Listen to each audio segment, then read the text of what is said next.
ไว้ละไปเมียงโคราชอย่าได้พลาดกราบไหว้ย่าโมปาทิโตสาวงามอีหลีต่อจากนี้ไปไสยภูมิเบิ่งสาวหลานพระยาแล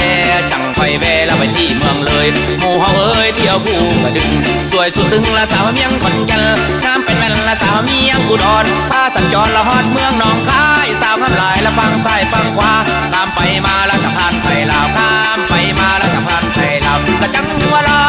บองฟ้ากะจังหัวลอบองฟ้าออกไปเบิ่งสาวสกลอีกแน่สาวผู้ไทยน้ำลายแท้ๆบ่มีแพ้เรนูนครกราบขอพรองค์ธาตุพนมจังไปสมละสาวเมียงมุกดาลอยนาวาที่แก่งกระเบาแล้วสิพาหมู่เจ้าแล้วสิพาหมู่เจ้าไปต่อเมียงอุบล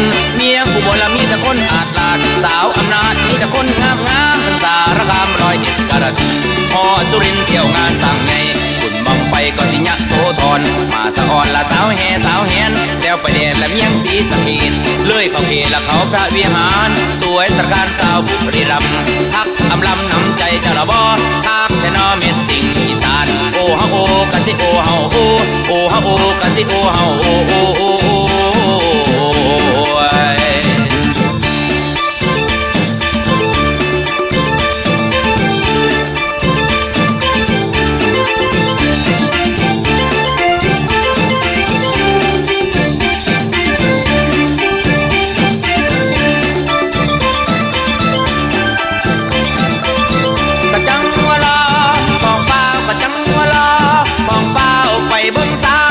อีกแน่สาวผู้ไทยงามหลายแท้ๆบ่มีแพ้เรนูนครกราบขอพรองค์ธาตุพนมจังผสมละสาวเมียงมุกดาลอยนาวาที่แก่งกระเบาแล้วสิพา